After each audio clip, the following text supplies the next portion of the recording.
Hi friends, இன்றைக்கி நம்ம பார்க்க போகிற டிஷ் வெண்டைக்காய் புளிக்குழம்பு. இந்த வெண்டைக்காய் புளிக்குழம்பு எப்படி செய்கிறதுன்னு பார்க்கலாம். ஃபஸ்ட்டு ஒரு பேனில் கொஞ்சமாக எண்ணெய் சேர்த்து நம்ம வெட்டி வச்சுருக்க வெண்டைக்காயை நல்லா ரோஸ்ட் பண்ணிக்கலாம். இப்போது நம்ம எதுக்கு ரோஸ்ட் பண்ணுறோன்னா, யூஸ்வலாக இந்த வெண்டைக்காயில் ஒரு ஜெல் மாதிரி ஒன்று வரும். அது நம்ம குழம்புல போடும்போது அது இல்லாமல் இருக்கிறதுக்காக லைட்டாக ரோஸ்ட் பண்ணிக்க போகிறோம்.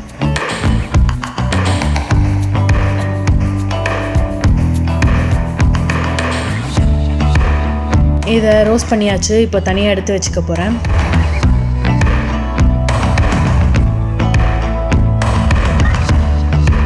நெக்ஸ்ட்டு ஒரு பேனில் கொஞ்சமாக எண்ணெய் விட்டுக்கோங்க. அது கூட ஏலக்காய் நல்லா ஃப்ரை பண்ணிக்க போகிறேன்.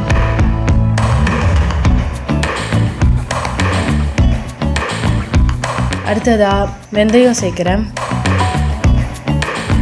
இந்த ரெண்டும் நல்லா ரோஸ்ட் ஆன பிறகு இது கூட நான் வெட்டி வச்சுருக்க வெங்காயம் சேர்க்குறேன். வெங்காயத்தை நல்லா வதக்கிக்கோங்க. வெங்காயம் வதங்கின பிறகு அதில் மிளகாய்த்தூள், மல்லித்தூள், சோம்பு, கரம் மசாலா இது எல்லாத்தையும் சேர்த்து நல்லா மிக்ஸ் பண்ணிக்கோங்க. அடுத்ததாக வெட்டி வச்சுருக்க தக்காளியை சேர்க்குறோம்.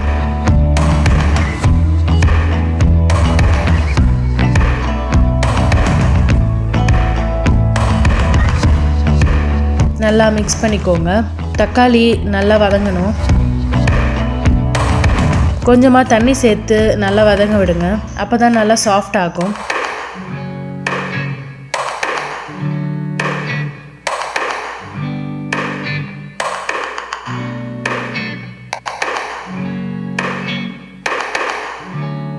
இப்படி நல்லா ப்ரெஸ் பண்ணி விட்டுக்கோங்க.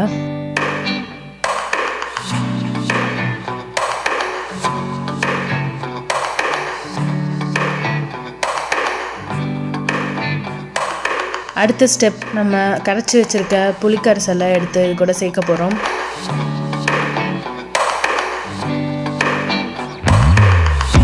புளிக்கரைசல் சேர்த்த உடனே நல்லா மிக்ஸ் பண்ணிக்கோங்க.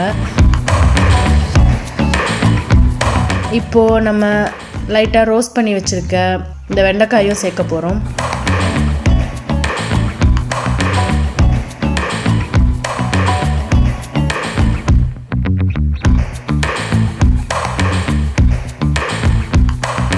வெண்டைக்காய் நல்லா மிக்ஸ் ஆன பிறகு அதை நல்லா குக் பண்ணிக்கோங்க.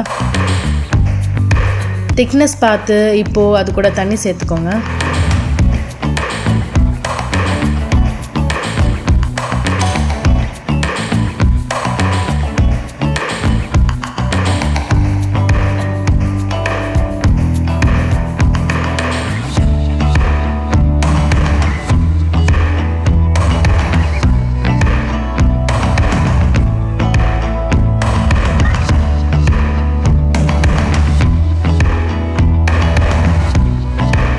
இப்போது நம்ம வெண்டைக்காய் நல்லா வதங்கிருச்சு. நம்ம குழம்பும் ரெடி ஆயிடுச்சு.